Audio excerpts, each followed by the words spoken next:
여러분은 무당들이 목숨 걸고 지키는 불문율을 아시나요? 비 오는 날, 자정이 넘은 시각엔 절대 춤을 추지 않는다는 겁니다.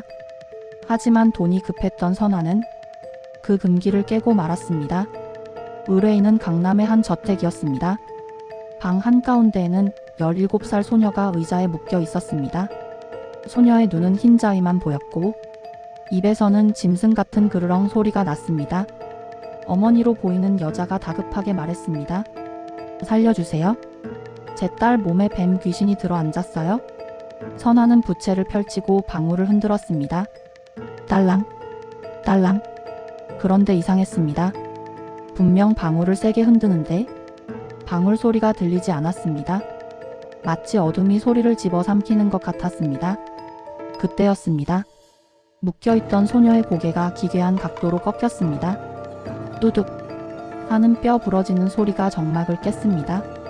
선아는 춤을 멈췄습니다. 소녀가 웃고 있었기 때문입니다. 아니, 소녀의 얼굴을 한 그것이 선아를 똑바로 쳐다보며 말했습니다. 찾았다. 내 새 몸. 사실 의뢰인은 딸을 고치려던 게 아니었습니다. 늙고 병든 자신의 몸 대신 젊은 무당의 몸으로 그 뱀 귀신을 옮기려던 거였습니다. 방 문이 밖에서 잠기는 소리가 들렸습니다. 지금 이 영상을 보고 계신 당신, 혹시 등 뒤에서 작게 방울 소리가 들리지 않나요? 그 뱀 귀신은 아직 만족하지 못했거든요.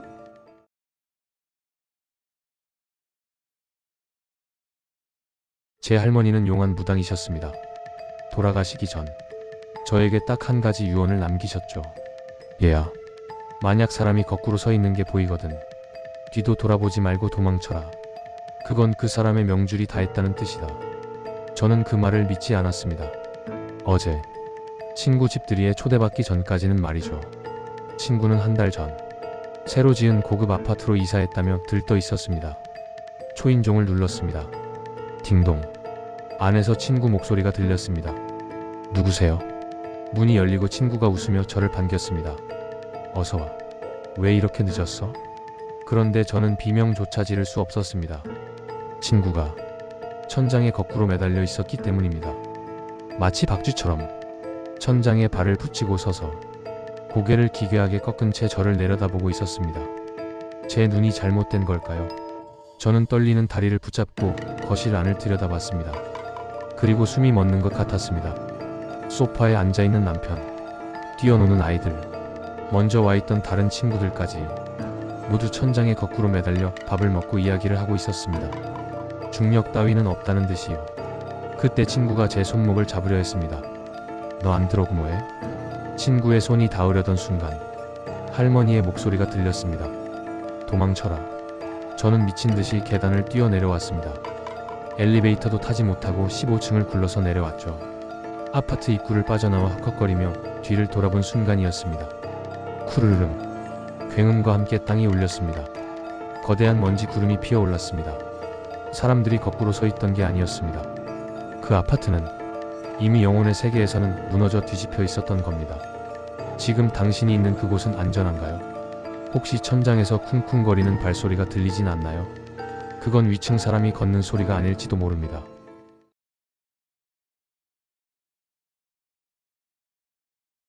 저희 아버지는 낚시광이셨습니다. 하지만 지금은 낚싯대만 봐도 기겁을 하십니다. 몇 년 전 충북의 한 외진 저수지에서 겪은 일 때문이죠. 그날따라 안개가 짙었습니다. 아버지는 밤낚시를 위해 좌대의 자리를 잡고 낚싯대 3대를 펼쳐놨습니다. 새벽 2시쯤 되었을까요? 정막을 깨고 방울 소리가 들렸습니다. 딸랑. 아버지는 고개를 들었습니다. 하지만 낚싯대는 미동도 없었습니다. 바람이 불었나? 대수롭지 않게 넘기려는데 딸랑, 딸랑. 소리가 또 들렸습니다. 그런데 이상했습니다. 소리가 낚싯대 끝에서 나는 게 아니라 아버지가 앉은 자리 바로 앞 컴컴한 물속에서 들려오고 있었으니까요. 잘못 들었겠지. 아버지는 찌에 집중하려 애썼습니다. 그때였습니다. 첨벙. 무언가 물 위로 튀어올랐습니다. 물고기인가 싶어 랜턴을 비춘 아버지는 비명조차 지르지 못하고 굳어버렸습니다. 물 위로 둥둥 떠있는 건 사람의 머리통이었습니다. 창백하게 부른 남자의 얼굴. 그런데 그 남자의 입술에 낚시용 방울이 낚싯바늘째로 깨어 있었습니다. 남자는 아버지를 보며 미친 듯이 고개를 흔들었습니다. 달랑, 달랑, 달랑. 어서 자기를 건져 달라는 듯이 찢어진 입술로 방울 소리를 내고 있었습니다. 아버지는 낚시 장비를 다 버리고 차로 도망쳤습니다.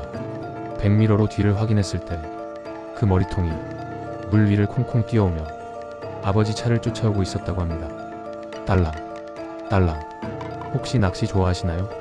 밤낚시 중에 찌가 움직이지도 않는데 방울 소리가 들린다면 절대 물을 쳐다보지 마세요. 그건 물고기가 보낸 신호가 아니니까요.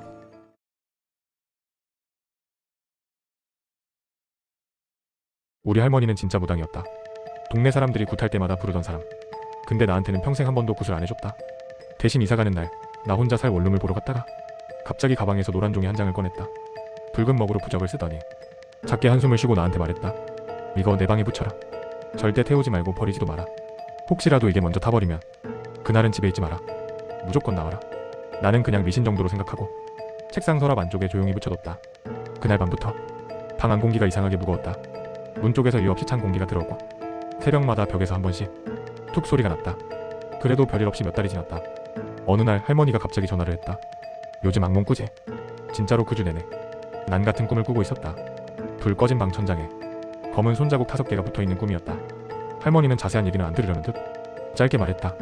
그 부적은 내 방에 있는 귀신 따라간 거다. 그 종이가 타기 전까진 너한테 못 온다. 그 말을 듣고 나니까 오히려 더 무서워졌다. 그래도 별일 없이 버티던 어느 여름밤 컴퓨터 앞에 앉아있는데 갑자기 방 안에서 탄내가 났다. 처음엔 옆집에서 뭐 태우는 줄 알았다. 근데 냄새가 딱 종이 타는 냄새였다. 놀라서 부엌 화장실 다 둘러봤는데 어디에도 불은 없었다. 마지막으로 책상 서랍을 열었을 때 심장이 멈추는 줄 알았다. 서랍 안쪽에 붙여둔 부적에 불꽃도 없이 파랗게 다 들어가고 있었다. 종이는 까맣게 말리는데 옆에 붙어있던 포스트잇은 하나도 안 탔다. 딱 부적 테두리만 따라 파란불이 돌고 있었다. 나는 바로 할머니에게 전화를 걸었다. 전화는 3번 만에 받았는데 상대방이 숨을 가쁘게 몰아쉬는 소리가 먼저 들렸다. 벌써 탔냐? 할머니는 상황을 설명하기도 전에 알아챘다. 지금 불 보여. 부적이 혼자 타? 근데 주변은 멀쩡해. 잠시 침묵이 흐르더니 할머니가 떨리는 목소리로 말했다. 강한 귀신이다. 부적을 밖에서 태우면 그건 나한테 오는 거고 부적이 안에서 타면 그건 이미 내 방에 들어와 있다는 뜻이다. 나는 서랍을 덮으려고 손을 뻗었다. 그 순간 타고 있던 부적 가운데서 검은 손가락 같은 게 종이 아래로 스르르 미끄러져 내려갔다. 종이에는 아무것도 없는데 서랍 바닥에 검은 손자국이 찍혀 있었다. 할머니가 소리를 질렀다. 손 대지 마. 지금 당장 문 열고 나가. 뒤돌아보지 말고 복도 끝까지 가라. 나는 폰을 쥔 채로 현관으로 뛰어나갔다. 복도 끝 계단에 앉아 손이 떨려서 말을 못하고 있는데 전화기 너머에서 할머니가 중얼거리는 주문 소리가 들렸다. 한참을 그러다 할머니가 힘 빠진 목소리로 말했다. 부적이 다 타버리면 원래 있던 대로 돌아가야 하는데 지금 그 애가 있는 데가 내 방인지 내 방인지가 문제다. 그 말이 끝나자마자 집 안에서 쾅 하는 소리가 났다. 마치 방문이 혼자 열렸다가 벽에 부딪힌 소리였다. 몇 분 뒤 겨우 용기를 내서 방으로 돌아갔을 때 부적은 완전히 잿더미가 되어 있었다. 근데 서랍 안은 불이 난 흔적이 없었다. 나무도 안 탔다. 페인트도 멀쩡했다. 딱 부적 자리만 동그랗게 손바닥만 한 그을음 자국이 남아있었다. 그날 밤 할머니가 다시 전화해서 말했다. 내가 막은 건 한 번뿐이다. 이제부터는 얘가 종이 필요 없이 다닐 수 있다. 나는 바로 이사를 준비했다. 새 집으로 옮기고 나서 처음 맞은 밤 천장을 올려다봤다. 희미한 그을음 5개가 손가락 모양으로 번져 있었다. 그 집에는 부적을 붙인 적이 없었다.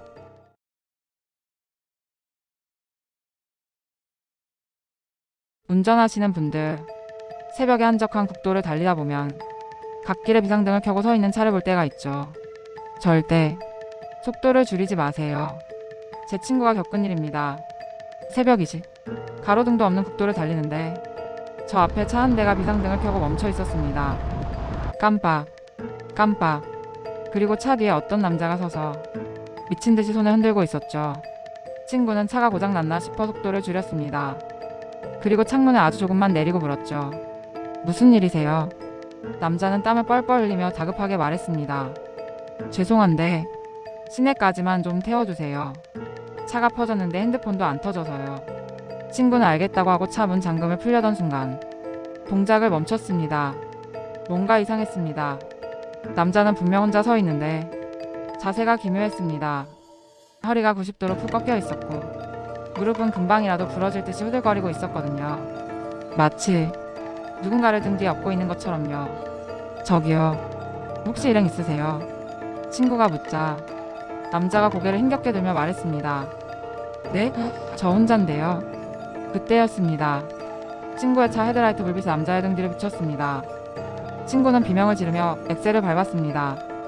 남자의 등 뒤에는 머리가 긴 여자가 거꾸로 매달려 남자의 목을 조르며 킬킬거리고 있었거든요. 남자가 무거워서 땀을 흘렸던 건 그 여자 귀신을 업고 있었기 때문입니다. 친구가 급히 도망치는데 백미러로 그 남자가 보였습니다.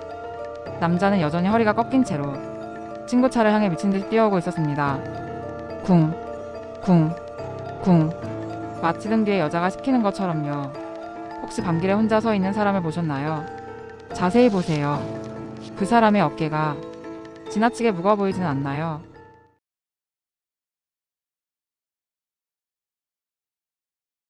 오늘 얘기는 중국 서버에만 뜨는 라이브 방송 이야기다. 내 친구 하나가 중국어를 전공해서 밤마다 중국 동영상 앱을 본다. 중국 틱톡이랑 비슷한 단문 영상 플랫폼이다. 그날도 과제하다가 휴대폰으로 아무 영상이나 넘기고 있었다. 중국 시골 마을 브이로그, 지하시장 먹방, 이런 것들이 쭉 지나가던 중이었다. 그러다 추천해 이상한 라이브 방송이 하나 떴다. 제목은 중국어로 서울 실시간 관찰 채널.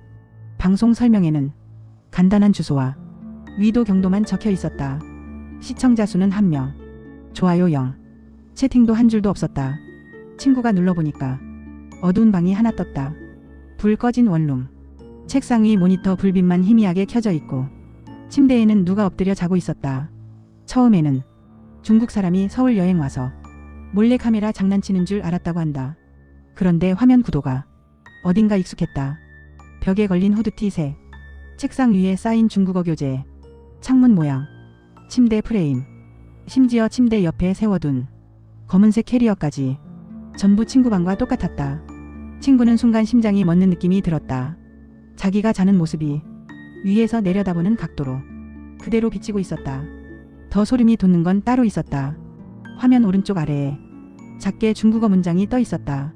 현재 시청 가능 지역, 중국 본토 전용. 그리고 그 아래 한국에서는 이 방송을 볼 수 없습니다. 라고 자동 번역된 문장이 덧붙여져 있었다. 그 알림이 떠 있는 동안에도 라이브 화면 속 침대 위 사람은 미동도 없이 그대로 자고 있었다. 친구는 그제야 깨달았다.